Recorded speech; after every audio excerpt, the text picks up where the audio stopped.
말씀 보겠습니다. 고린도전서 16장 13절부터 24절까지 말씀입니다.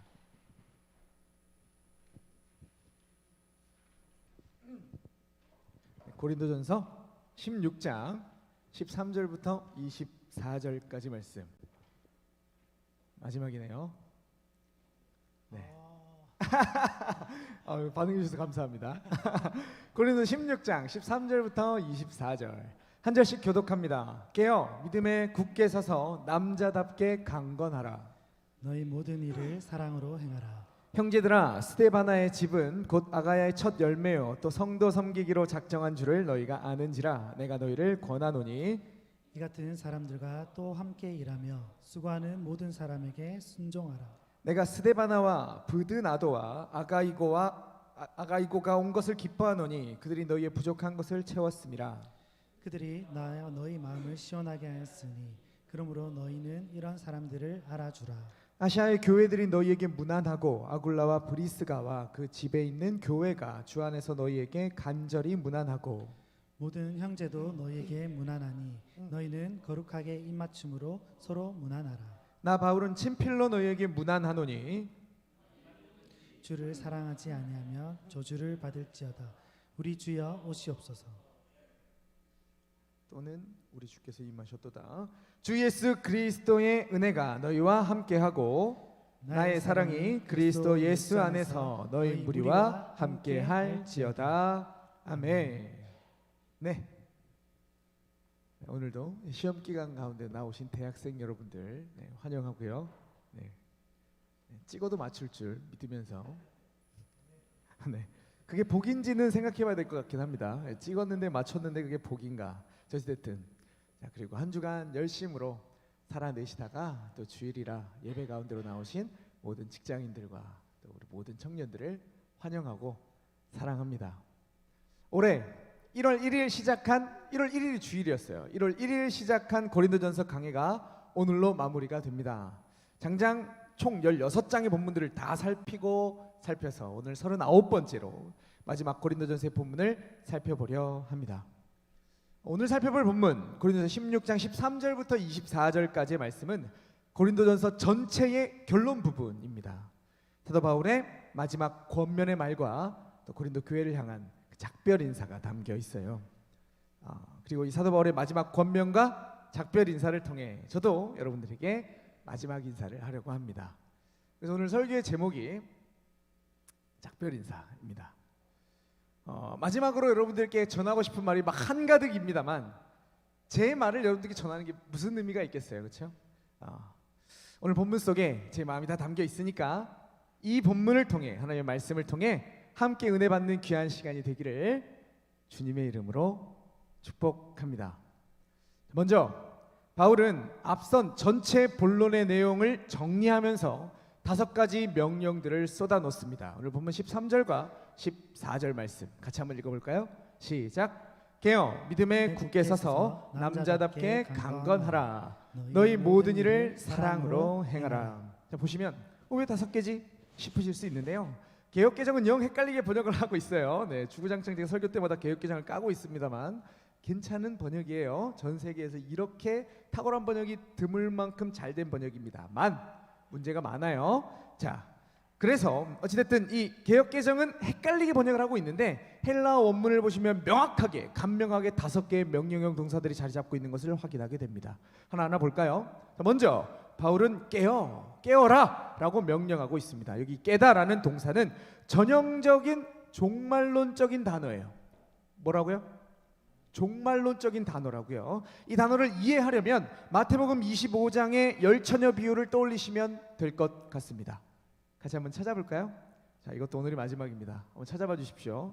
신약 43페이지 마태복음 25장 1절부터 5절까지 말씀 얘기한 적이 있는데 저는 이 사락사락 성경 넘어가는 소리가 너무 좋아요. 잘못해서 떠 있는데 마태복음 25장 1절부터 5절까지 말씀이죠. 천천히 같이 한번 읽어볼게요. 시작. 그때에 천국은 마치 등을 들고 신랑을 맞으러 나간 10처녀와 같다 하리니 그 중에 5은 미련하고 5은 슬기 있는 자라.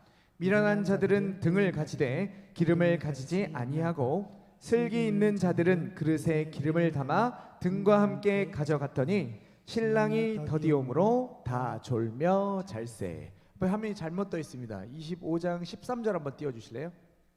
오케이, 이거 띄워주시고요. 방금 읽은 이 마태복음 25장 1절부터 5절까지 정확하게 13절까지의 비유는 굉장히 유명한 비유죠. 유대인들의 결혼 예식 가운데 신랑이 신부를 데리러 오는 마지막 절차가 있었습니다. 자, 그리고 신랑이 신부 집에 들어가면서 혼인집 잔치가 벌어지죠. 자, 그때 신부의 들러리들이 이 신랑을 맞이하는 그런 순서가 있었어요. 그 가운데 슬기로운 다섯 처녀들은 등과 함께 불을 밝힐 등불과 함께 예비 기름을 준비했는데 미련한 다섯 처녀들은 등만 준비하고 기름을 준비하지 않았습니다. 그리고 신랑이 오는 시간이 많이 늦어져서 열 처녀들 모두가 잠이 들죠. 그리고 이어서 고대하던 신랑이 등장합니다. 펼쳐두셨죠? 본문 6절 말씀. 밤중에 소리가 나되 보라 신랑이로다 맞으러 나오라 하매. 자, 그래서 불이 나게 잠들어 있던 신부 들러리들이 10명의 처녀들이 일어나서 신랑을 맞이하러 가요. 자, 그런데 이어지는 본문을 보시면 기름이 떨어져 가는 거죠. 그래서 미리 기름을 준비한 슬기로운 다섯 처녀들은 기름을 보충하여 등이 꺼지지 않고 무사히 신랑을 맞습니다. 자, 그런데 기름을 준비하지 않은 미련한 다섯 처녀들은 기름을 구하려고 했으나 슬기로운 당신들 우리 거 줘버리면 우리까지 꺼지니까 안 된다라고 얘기를 해서 급히 기름을 사러 간 사이 신랑이 혼인집에 쏙 들어가 버리고요. 혼인집 잔치가 시작이 되는 거죠. 자, 그리고 이 전체 비유를 정리하면서 우리 예수님 이렇게 말씀하시는 거예요. 13절 말씀. 그런즉 깨어 있으라 너희는 그날과 그때를 알지 못하느니라. 여기에 이 깨어 있으라가 바로 오늘 본문의 깨어와 완벽하게 똑같은 단어입니다. 토시 하나 다르지 않아요. 그러니까 오늘 본문에 바울이 말하는 깨어라 라는 게 무슨 말이냐면 마지막을 준비하라라는 거예요. 신랑 대신 우리 주님 반드시 오실 것이다. 그 재림의 날을 준비하고 있으라. 언제인지 몰라서 서로 졸더라도 그 날을 준비하라라는 말이죠. 이것이 바울이 지금 고린도 교회에게 첫 번째로 던지고 있는 명령인 겁니다. 자, 그럼 우리가 이 주님의 재림을 어떻게 준비할 것인가? 어떻게 등만 준비하지 않고 기름까지 함께 준비할 것인가? 이어지는 네 명령들이 이것들을 우리에게 이어서 설명을 해줍니다.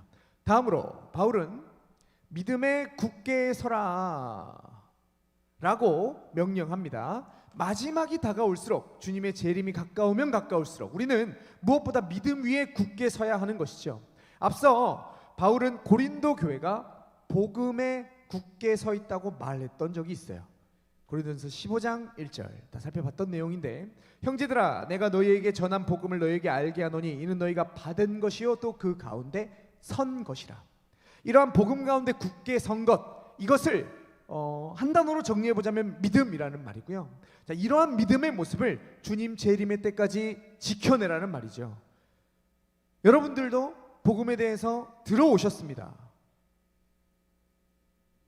평생을 신앙생활을 해오면서 듣고 또 들어오셨고 이 부족한 종을 통해서도 들으셨어요. 작년 여름에 복음을 주제로 수련회도 진행을 했고요. 복음에 대해서 올해에도 여러 차례 본문을 통해서 설명했던 기억이 있습니다.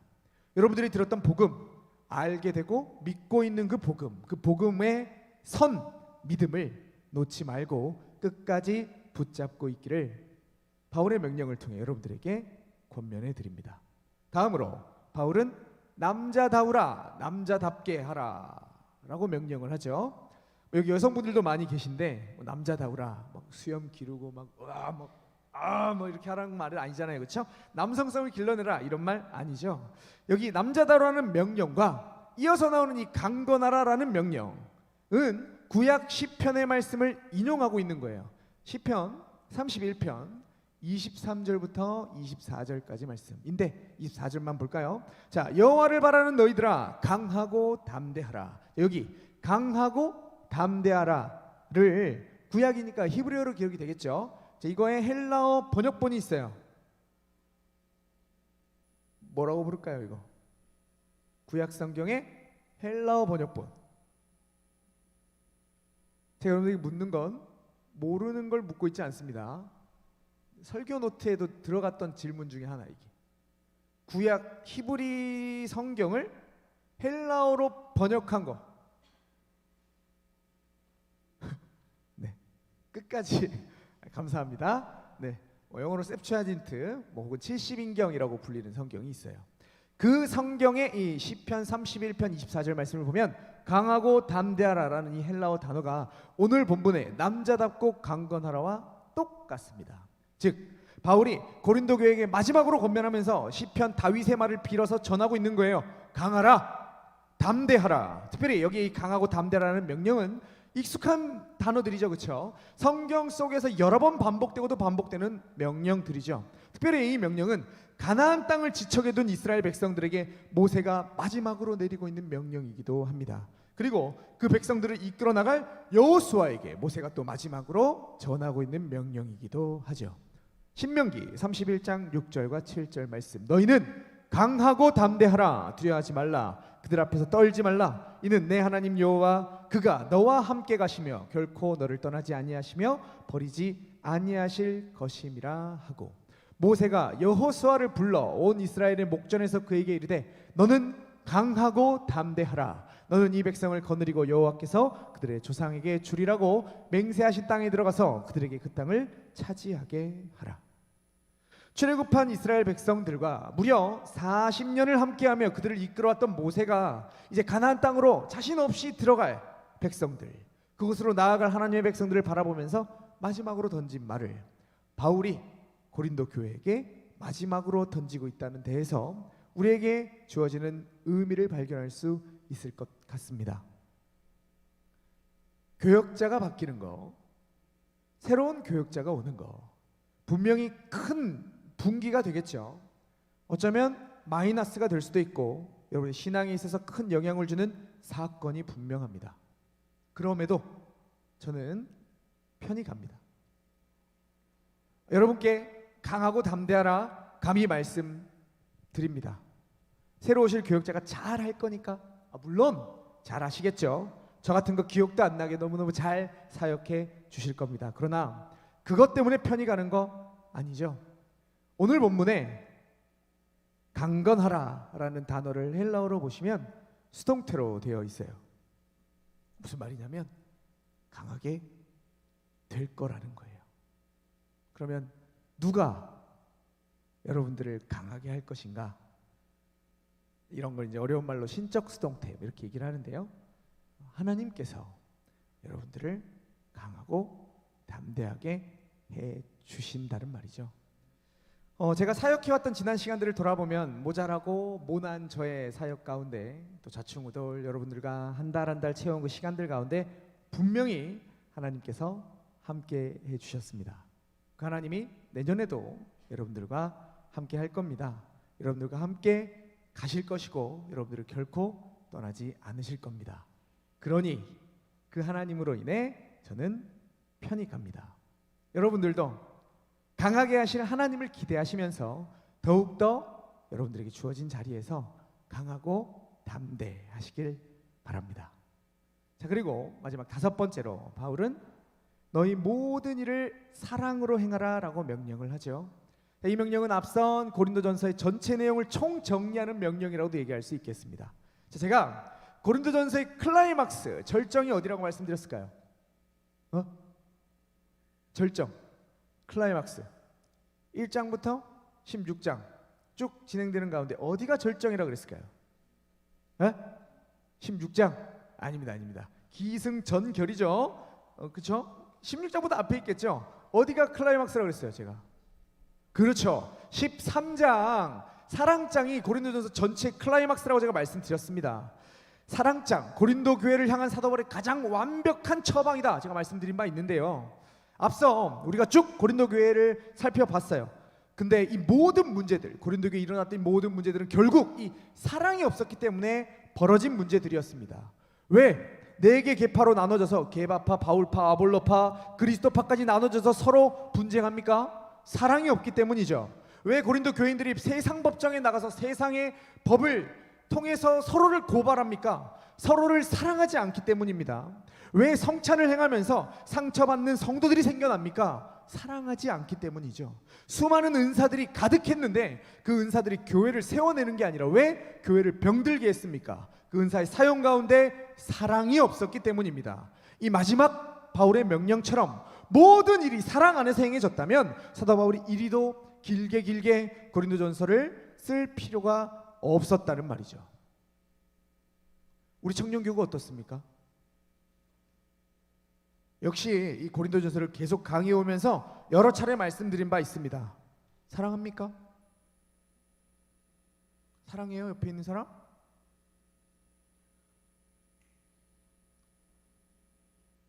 진정으로 우리가 하나님을 사랑하며 이 교회를, 옆에 있는 지체들을 사랑하냐고요? 사랑하세요?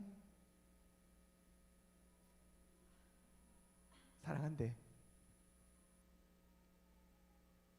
사랑한다면 이 공동체 안에, 저희 청년교구 안에 사랑이 흐른다면 어떤 문제도, 어떤 장애물도 문제가 되지 않고 장애물이 되지 않습니다. 우리 주님 분명하게 말씀하십니다. 요한복음 13장 34절부터 35절, 새 계명을 너희에게 주노니 서로 사랑하라. 내가 너희를 사랑한 것 같이 너희도 서로 사랑하라. 주님이 우리를 어떻게 사랑하셨죠? 죽을 만큼 사랑하셨어요. 그렇죠? 십자가에서 죽으셨죠? 우리를 향한 하나님의 그 사랑을 확정해 보여주셨습니다. 내가 너희 사랑한 것 같이 너네 사랑해 라고 말씀하시고 죽었다고요. 옆 사람에게 죽어줄 수 있습니까?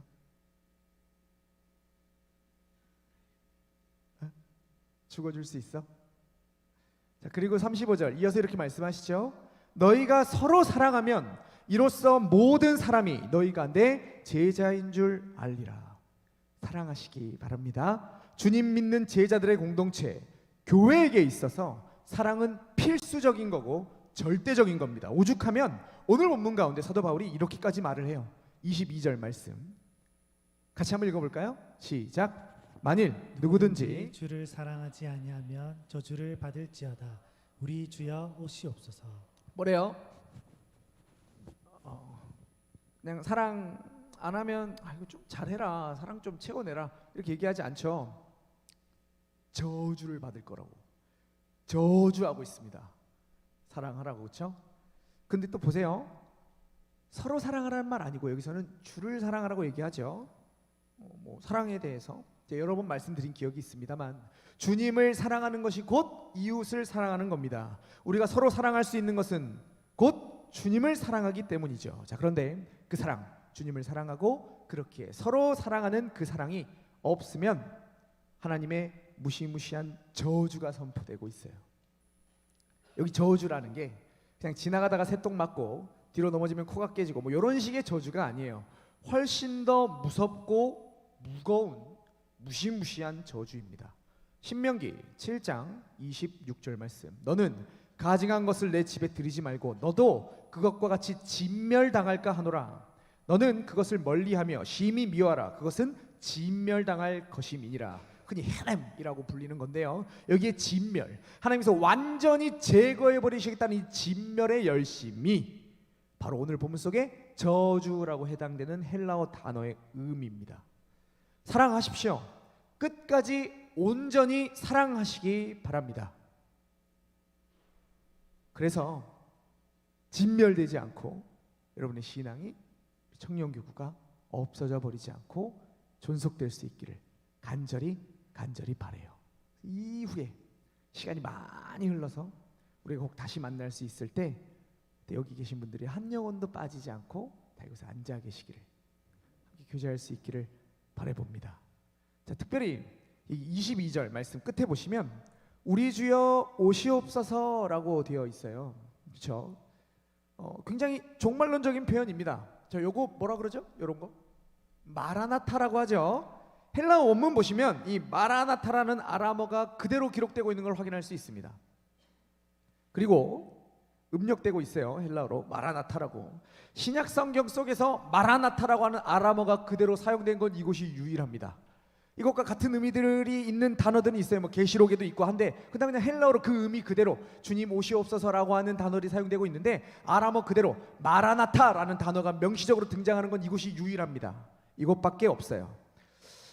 앞서 제가 5가지 명령을 시작하면서 깨어라라는 것도 종말론적인 단어라고 말씀드렸습니다. 그렇죠? 자, 그리고 여기 보다 더 직접적으로 주님의 재림을 갈망하고 있는 이 마라나타라는 단어가 등장을 하죠. 이것을 보았을 때 사도 바울은 고린도 교회와 작별하면서 마지막 권면을 하면서 이 종말론적 관점을 지금 꽉 붙들고 있다는 것을 우리가 확인할 수 있는 거죠. 자, 우리 주님 재림하실 겁니다. 그때 모든 것들이 다 결산되겠죠. 우리의 모든 신앙들이 하나하나 명명백백히 드러나게 될 것이고 모든 신자들이 다시 다 함께 만날 수 있을 거예요. 그날을 기대하면서 그날을 고대하면서 사도 바울이 지금 이 마지막 말을 작성하고 있는 거죠. 저 역시 그날을 고대합니다. 이후 이 땅에서 우리가 다시 만날 수도 만나지 못할 수도 있습니다만 그날에는 다 만나겠죠. 주님 재림의 그때는 만날 겁니다. 만나기 싫어도 만날 거예요. 영원한 시간이 그 이후부터 계속 있을 거니까. 천국에서 돌아다니다 보면 시간이 언젠가 한번 만나지 않을까요? 그렇죠? 그러니까 이제 마무리 잘하고 천국에서 만날 거니까. 네. 어쨌든 그때 우리가 다시 만날 거예요. 그 마지막 재림의 때 우리는 분명히 우리 모두의 신앙들을 확인하게 될 것이고 주님 앞에서 다시 만날 것이다. 그때 이곳에 있는 우리 모두가 다 만날 수 있기를 소원해 본다. 여기까지 사도 바울의 5가지 명령이었고요. 이어지는 본문 가운데 사도 바울은 2가지 당부를 전하고 마지막으로 결어를 하며 성경을 마치고 있어요. 2가지 당부 이어서 한번 살펴볼까요? 고린도 교회 성도들에게 2가지 당부 가운데 먼저 첫 번째 15절부터 18절. 본문은 깁니다만 한 가지 당부입니다. 자, 형제들아 스데바나의 집은 곧 아가야의 첫 열매요 또 성도 섬기기로 작정한 줄을 너희가 아는지라 내가 너희를 권하노니 이 같은 사람들과 또 함께 일하며 수고하는 모든 사람에게 순종하라. 내가 스데바나와 브드나도와 아가이고가 온 것을 기뻐하노니 그들이 너희의 부족한 것을 채웠음이라. 같이 한번 읽어볼까요? 시작. 그들이 나와 너희 마음을 시원하게 하였으니 그러므로 너희는 이런 사람들을 알아주라. 역시 개역개정에서는 이 단락의 구조가 딱 보이지 않습니다만 헬라어 원문을 보면 시작이 굉장히 단순합니다. 내가 너희를 권하노니. 이거 하나예요. 여기서부터 시작이 되는 거예요. 야, 내가 앞에 5가지 명령했지. 이어서 권면한다. 잘 들어. 하고는 스데바나의 집, 그와 함께 일하는 사람들에게 순종하라. 이렇게 하나. 또 둘째로 이런 사람들을 좀 알아줘라 라고 얘기를 해요. 이걸 차 정리를 해보자면 여기에서 이 권면은 고린도에서 온 스데바나, 브드나도, 아가이와 같은 교회의 리더들에게 순종하고 그들의 사역을 좀 알아줘라, 인정해주고 좀 칭찬해줘라 라고 하고 있는 거죠. 여기 본문에 등장하는 이 스데바나 집의 사람들, 스데바나를 비롯한 브드나도와 아가이고는 아가야의 첫 열매라고 사도 바울이 직접 밝히고 있습니다. 이 아가야는요 지역 이름이라고 지난주에 얘기했던 것 같은데 특별히 한 지방의 이름입니다. 이 아가야 지방의 수도가 어디라고 그랬을까요? 이건 지난주에 얘기했는데 아가야 지방의 수도가 어딜까요? 통박으로 때려 맞춰봐요. 지금 어디 얘기하고 있어요? 고린도겠죠. 고린도가 아가야 지방의 수도입니다. 자, 그 편지의 수신자들이 있는 고린도의 첫 열매가 이 스데바나의 집 사람들이었다. 그곳에서 예수를 처음 믿은 사람들, 그들이 스데바나와 그 집 가족의 사람들이었다라는 거예요. 특별히 여기 스데바나와 함께 언급되고 있는 이 브드나도라는 이름은 축복된, 행운의라는 뜻으로 로마식 이름이에요. 라틴식 이름이고요. 아가이고 역시 아가야 출신이라는 뜻의 로마식 이름입니다. 당시 노예들에게 흔히 붙여지던 이름들이라고 하네요. 따라서 이 둘은 스데바나 집의 노예, 종들이었을 것으로 추정이 돼요. 자, 그런데 그들의 주인과 노예라는 그 신분을 넘어서 그들이 함께 예수 믿는 그리스도인들이 되었고 아가야 지방의 첫 열매가 되었습니다. 여기 이 첫 열매라는 거 우리 고린도전서 쭉 살펴보면서 등장한 적이 있는데 기대하지 않아. 그렇죠. 그리스도의 부활의 때 예수님께서 우리 부활의 첫 열매가 되신다고 할 때 그 첫 열매예요. 똑같은 단어입니다. 그럼 제가 이 첫 열매가 어떤 의미라고 말씀드렸는지까지는 기억 못하시겠지? 레위기 23장 10절부터 12절 말씀을 통해서 이거 안에 있는 이 첫 열매라는 의미가 이런 거다라고 여러분께 말씀드린 바 있어요. 여기 첫 열매라는 건 곧 이후의 수확을 보증하는 것이고 이후의 모든 열매들을 대표하는 대표성을 띈다라고 말씀드린 바 있습니다. 즉 여기 스데바나의 집에 있는 이 사람들이 고린도 교회의 대표이고 리더들이라는 거죠. 그런 겁니다. 뿐만 아니라 그들은 성도들을 섬기기로 작정했다고 오늘 본문이 얘기하죠. 함께 동력하여 수고하고 있던 사람들이에요. 그들은 사도 바울과 고린도 교회의 성도들의 마음을, 원문상으로는 그 영을, 푸뉴마라는 단어가 사용되고 있거든요. 그 영을 시원하게 해주는 사람들이었습니다. 간단하게 이 긴 내용을 다 정리해보자면, 그 교회에서 스데바나와 이 사람들은 오랫동안 신앙생활을 해왔고, 개척 멤버쯤 될까요? 여러 사역들을 담당하고 있는 리더들이라는 말이에요. 그들에게 순종하고 그들의 사역, 그들의 헌신을 알아줘라 라고 권면을 주는 거죠. 사도 바울이 이 권면을 여러분들에게 그대로 돌려드립니다. 우리 청년교구 로고스 디모데에도 스데바나의 집 사람들과 같은 여러 리더들이 있습니다. 해마다 선출되는 임원분들도 계시고요. 보다 영적인 일들을 감당해주고 여러분들의 영혼들을 책임지고 계신 목자분들도 계시고요. 여러 사역팀에서 헌신하고 계신 사역시 팀장부터 여러 사역 팀원들도 계시겠죠. 그들의 이끌에, 그들의 헌신에 순종해 주시기 바랍니다. 그리고 그들의 사역을 좀 알아주세요. 교회는 결코 한 사람의, 한 사역자의 헌신으로 세워지지 않습니다. 지난 3년간 이 교회에서 제가 사역을 하면서 청년 교육에만 한정해서 2년의 시간 동안 리더들의 헌신이 없었다면 분명히 말씀드릴 수 있습니다. 한 주도 제대로 된 시간을 채워내지 못했을 겁니다. 지난 시간들 가운데 여러분들에게 한 톨의 은혜라도 주어졌다면 이러한 리더들의 헌신과 사역들, 수고가 있었기 때문이라고 분명히 말씀드릴 수 있습니다. 사역자는 바뀝니다. 그러나 리더들은 그대로입니다. 그들에게 순종하시고 그들의 사역들을 인정해 주시고 알아주신다면 청년교구 어떤 바람 앞에서도 우리를 막 누가 깔아뭉개려고 해도 흔들리지 않고 아름답게 세워져 나갈 수 있을 것이라고 확신합니다. 자, 그리고 두 가지 당부라고 말씀드렸죠. 다시 본문 보시면 19절부터 사도 바울이 문안 인사의 말을 덧붙입니다. 이 말씀은 졸리니까 같이 한번 읽어볼까요? 네, 19절부터 21절 시작. 아시아의 교회들이 너에게 문안하고 아굴라와 브리스가와 그 집에 있는 교회가 주 안에서 너희에게 간절히 문안하고 모든 형제도 너희에게 문안하니 너희는 거룩하게 입맞춤으로 서로 문안하라. 나 바울은 친필로 너희에게 문안하노니. 문안한다, 문안한다, 문안한다, 문안한다. 문안 단락입니다. 자, 누구들에게 문안하고 있는가? 첫째로 이 편지를 기록하고 있는 사도 바울이 위치하고 있는 에베소가 포함된 아시아의 교회들이 인사를 전하고 있고요. 아굴라와 브리스가, 브리스길라라고도 불리는 사람이죠. 이 부부의 집에 있는 교회가 또 인사를 전하고 모든 형제들, 신앙의 형제들이 인사를 전하고 있습니다. 자, 그리고 맨 마지막 21절에서 바울이 내가 너희에게 친필로 문안한다 라고까지 얘기를 하네요. 특별히 21절에 대한 설명을 조금 더 드려보면 이 친필로 문안한다라는 말은 당시 편지는요 다 대필로 기록이 됐어요. 즉 바울이 일일이 다 쓰지 않고 앞에 대필자를 앉혀놓고 얘기를 하는 거예요. 자, 나 사랑은 오래 참고 이렇게 얘기하면 듣고 대필자가 다 기록을 하는 거죠. 그러고 나서 맨 마지막에 이거 내가 썼다라는 걸 서명을 하는 게 요 문구입니다. 나 바울이 친필로 문안한다. 앞에 있는 이 말들 다 내 입에서 나온 말이야. 대필자가 제대로 썼는지 내가 다 확인했어. 내 말이야 라는 걸 이 21절이 보여주고 있다라는 거죠. 그러니까 이것만 보시면 이게 성경을 얕게 보신다거나 잘못 보시는 분들 21절 보고 이 고린도전서는 싹 다 바울이 쓴 거야. 이 개똥 모르는 거예요.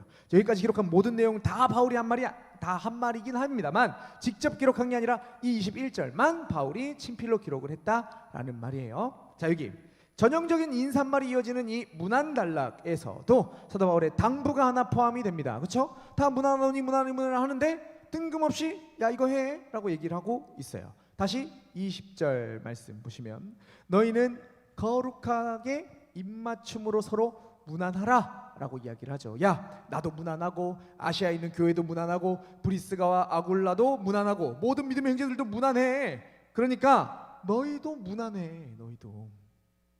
너희도 문안해. 서로 인사해 라고 얘기를 하는 거죠. 자, 근데 그냥 문안합니까? 아니죠. 거룩하게 입맞춤으로, 거룩한 입맞춤으로 문안을 하라고 얘기를 합니다. 이거 잘못 해석하시면 큰일 나는 구절입니다. 오케이, 이제 이 딱 봤으니까 이제 다음 주일에 자매 보고 이렇게 하면 큰일 나는 거예요. 그러시면 안 됩니다. 이렇게 막 직접적으로 적용하고 그러면 안 돼요. 뭐 잘못된 거죠. 그렇게 생각하시는 분은 한 분도 없을 거라고 생각을 합니다. 여기 이 거룩한 입맞춤은 초대교회 교인들이 했던 지극한 사랑의 표현입니다. 그래서 몇몇 학자들은 이 거룩한 입맞춤을 성찬 가운데서 행해졌던 인사 가운데 하나일 것이라고 추측하기도 해요. 이런 거죠. 성찬이 뭐냐? 우리가 하나다. 우리가 이미 다 살펴봤잖아요. 그리스도를 믿는 믿음 안에서 너와 내가 한 몸이다. 우리는 하나다 라는 걸 확인하는 절차가 성찬이라고 말씀을 드렸죠. 우리가 하나다. 그래서 내가 너를 사랑한다 라는 이 지극한 사랑의 표현이 여기 얘기되고 있는 거룩한 입맞춤이라는 말입니다. 따라서 이러한 마지막 바울의 당부 역시 너무나 이해가 되죠. 지난 설교들에서 확인했듯이 나눠지고 다투고 교만하여 서로 드러내기 바빴던 교회, 사랑 없는 교회가 바로 고린도 교회였으니까 너희들끼리도 야 이렇게 무난하고 저 교회도 무난하고 나도 무난하고 브리스길라와 아굴라도 너에게 무난하는데 너희도 좀 무난해. 서로 사랑의 표현을 해 라고 이야기를 하는 거예요. 갈라져 있는 교회 서로 싸운 사람들 딱 보면 표가 납니다. 어떻게 표가 날까요? 서로 인사를 안 해요. 서로 인사를 안 해요. 같은 교회에 있으니까 마주칠 수밖에 없어요.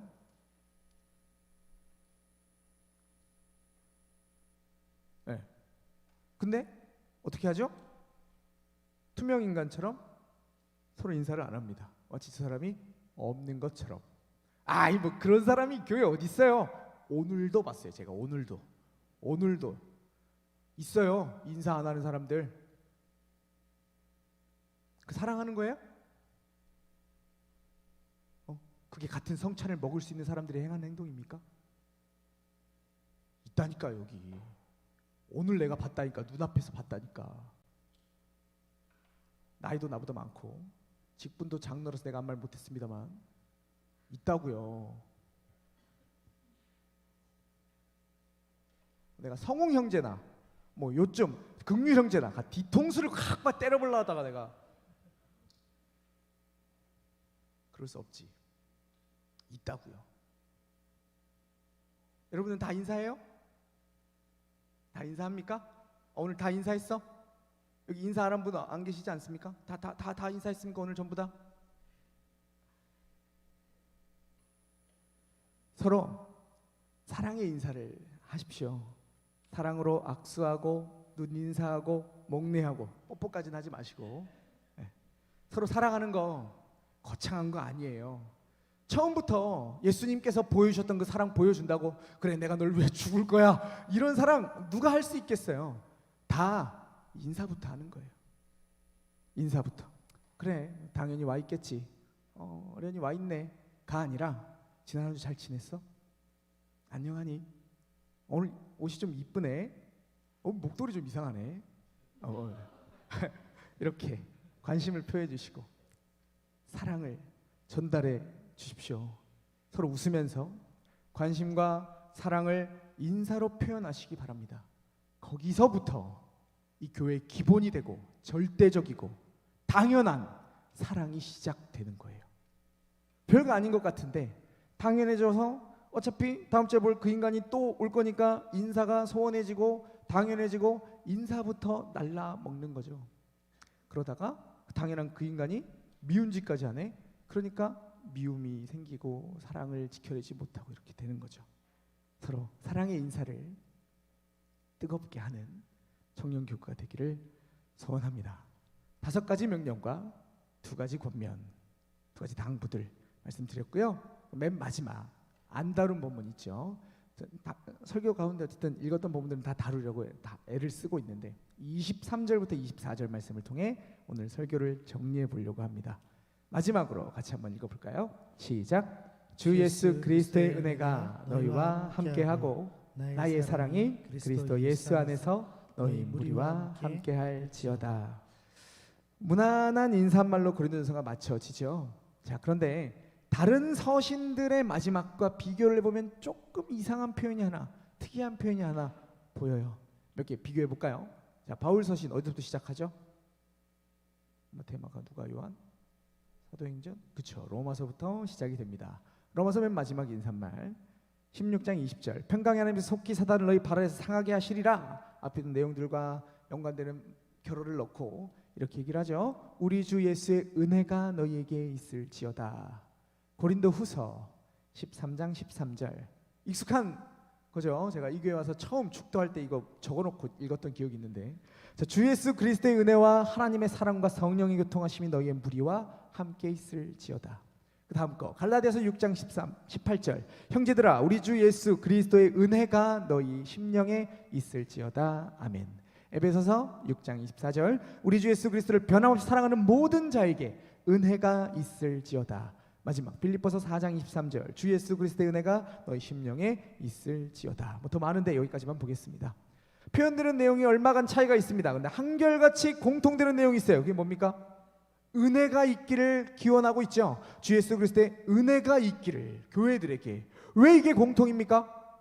교회에는 은혜가 있어야 되거든. 교회가 교회되기 위해서 앞서 전한 그 명령들과 당부들을 순종하고 열매 맺기 위해선 주님의 은혜가 있어야만 가능하기 때문입니다.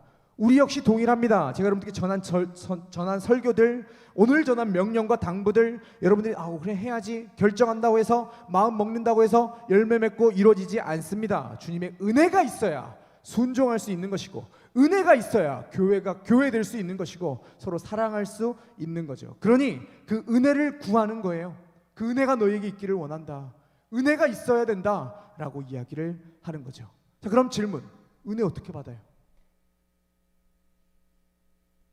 은혜 어떻게 받냐고요?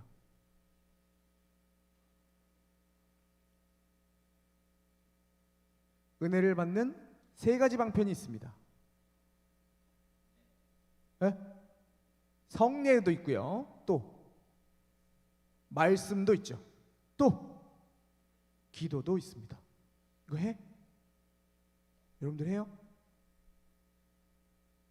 성례 참석할 때 여기 계신 분들 다 계십니까?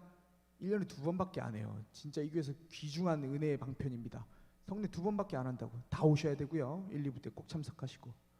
자, 그리고 기도 또 중요하죠. 자, 그런데 제가 이 세 가지 은혜의 방편 가운데 뭐가 본질적이라고 그랬어요? 말씀 없이 성례만 하는 거 은혜 줄 수 없습니다. 말씀 없이 기도만 하는 거 은혜가 될 수 없어요. 말씀에 목숨을 좀 거십시오. 말씀이 전해지는 자리를 사모하시고 주중에도 열심히 말씀 읽으시고요. 말씀 암송하시고요. 은혜가 없으면 우리의 바닥이 보여요. 근데 은혜가 가득 차 있으면 예쁜 강이 보이죠. 그 위에서 다양한 것들을 흘려보낼 수 있고 사람들을 배 태우고 이동시킬 수도 있습니다. 근데 그 은혜가 바닥이 나면 강바닥이 드러나고 우리의 추한 모습들이 드러나게 되고 교회가 교회다운 모습을 보이지 못하게 되는 거죠. 은혜가 있어야 됩니다. 그리고 은혜의 본질적인 건 누가 뭐라고 얘기해도 말씀입니다. 말씀을 전하는 사역자들을 사모하시고 그들의 말씀에 귀를 기울이시고 그들을 위해 기도하시고 그 말씀들로 여러분들의 영혼 한 명 한 명의 심령 가운데 은혜가 부어지고 이것 가운데 은혜가 흘러넘쳐서 주례교회가 청년교구가 교회가 교회 되기를 간절히 소원해 봅니다. 저 역시 그 은혜가 여러분들의 있기를 간절히 바랍니다. 자, 그런데 바울은 오늘 고린도전서에서 특별한 문구를 추구하고 있어요. 이건 공통인 거고 그리스도의 은혜는 뭐가 특별한가? 다시 24절 말씀 보시면요. 나의 사랑이 그리스도 예수 안에서 너희 무리와 함께 할지어다. 익숙한 고린도후서 13장 13절 축도할 때 주 예수 그리스도의 은혜와 하나님의 사랑과 성령의 교통하심이 너희 무리 가운데 있을지어다라고 얘기를 하죠. 사도 바울이 그 익숙한 하나님의 사랑 아니고요. 다른 인사말에는 없는 나의 사랑. 사도 바울 그 개인의 고린도 교회를 향한 사랑을 말하고 있어요. 간단하게 맨 마지막에 사랑에 고백하는 거예요. 저도 마지막으로 고백을 해봅니다. 사랑합니다. 오글거리죠? 네, 지독히도 이기적인 놈이라서 사랑하려고 노력을 했고 또 여러분들은 어떻게 받아들이셨는지 모르겠지만 또 투박하고 서툴게 했지만 사랑했어요. 막 애살 있게 연락하고 막 그렇게 못하는 인간이라 죄송합니다. 지금도 사랑하고 있고 앞으로도 사랑합니다. 저는 목사는 말씀을 전하는 사람이라고 생각하는 사람이에요. 그래서 제 사역에 가장 많은 시간을 말씀을 준비하고 전하는 데 할애했습니다.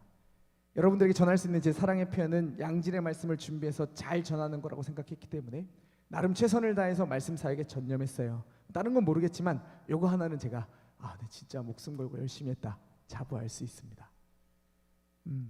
그래서 여러분들에게 하는 사랑 표현이 애살 있게 연락하고 관심 가져주고 막 그렇게 못하고 말씀 준비에만 목을 맸던 저의 이 투박함, 저의 모자람 죄송하게 생각을 해요. 근데 저한테는 이게 가장 큰 사랑 표현이었다 알아주시면 좋겠어요. 그런 인간이거든요 제가. 학부 다닐 때도 진짜 존경하는 교수님이 계셨습니다. 교수님에게 막 찾아가서 애들이 막 음료수도 주고 막 질문하고 저는 전혀 찾아가지 않았어요. 근데 존경하고 너무 좋아했는데 그래서 이제 다른 애들이 저 애들처럼 좀 정치적으로 가서 딸랑딸랑도 하고 이렇게 막 하고 이렇게 해야 되는 거 아니냐. 그러니까 나는 이 수업에서 단 하나도 틀리지 않을 거다. 내가 생각하는 학생은 공부하는 것이기 때문에 저 교수님에게 당신의 수업을 내가 너무너무 사랑하고 있다라는 걸 만점으로 보여줄 거다. 그래서 그때 제가 만점을 받았고요.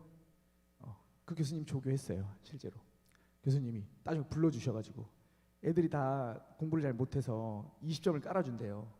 제 평점을 그 과목 계산을 해봤더니 제가 120점이 나오더래요. 와, 너 진짜 열심히 하는구나. 그래, 너 조교할래? 가지고 감사합니다. 조교했던 기억이. 네. 와이프한테도 늘 미안한데 막 애살 있게 그럴 수 없는 인간이에요. 그래서 여러분들께 했던 가장 최고의 표현은 저는 말씀에 목숨 거는 거였습니다. 자, 그런데 이런 제 설교에 가장 많은 피드백이 뭐였는지 아실까요? 이제 신방하면 꼭 물어요. 설교 말씀 어때요? 이렇게 하고 묻습니다. 여러분들께 주셨던 많은 피드백, 가장 많은 피드백이 이런 거예요. 혼내는 것 같다. 찔림을 받았다. 뭐 좋게 말씀해 주시면 그런 거죠. 네, 찔림을 받았다. 뭐 어떤 분은 후드러 맞았다. 뭐 다양하게 표현을 해주셨는데 제가 왜 이 자리에서 열을 냅니까? 왜 여러분들에게 열내서 말씀을 전하고 있죠? 그냥 그렇게 살라고 내버려둬도 되는데 왜 여기서 여러분을 혼내죠? 왜 그럴까요? 사랑했기 때문에. 참 드라이한 인간이 제 설교에 감정이 섞였고 그래서 여러분 안에 혹 찔림이나 혼남과 같은 감정들이 전달이 되었다고 생각을 합니다. 그럼에도 분명히 말씀드려요. 이렇게밖에 제 사랑을 전달하지 못해서 너무 죄송하고요. 저의 미숙함과 모자람으로 이제 모난 성격으로 많은 분들께 상처를 안겨드렸어요. 죄송합니다. 모자란 인간의 사랑 표현이 저딴 식이었다라고 생각하시고 오늘 또 담임 목사님이 아름답게 또 설교해 주셔서 용서해 주세요. 용서해 주세요. 진심으로 이 시간에 죄송하다 말씀드립니다. 죄송합니다. 이래저래 상처 줬던 것 같아요. 마지막으로 바울의 이 마지막 말씀으로 제 마음을 전합니다. 주 예수 그리스도의 은혜가 청년교구에 함께 하기를. 여러분을 향한 저희 미숙한 사랑이 그리스도 예수 안에서 여러분과 함께하며 계속 기도하겠습니다. 그동안 너무 감사했고 또 감사했습니다. 여러분들을 위해서 제가 기도를 했는데요. 새벽마다에 왔는데 제가 여러분들 향해 기도했던 내용들을 다 정리한 찬송곡이 하나 있어가지고 그것 가지고 이제 마지막 찬양을 부르고 제가 마무리 기도하고 마치려고 합니다. 혹 우리 찬양팀들 등단해 주시고요.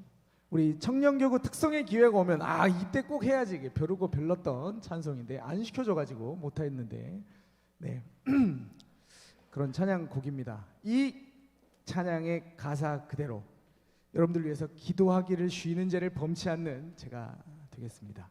함께 부르고 제가 기도하고 오늘 긴 예배 마치도록 하겠습니다.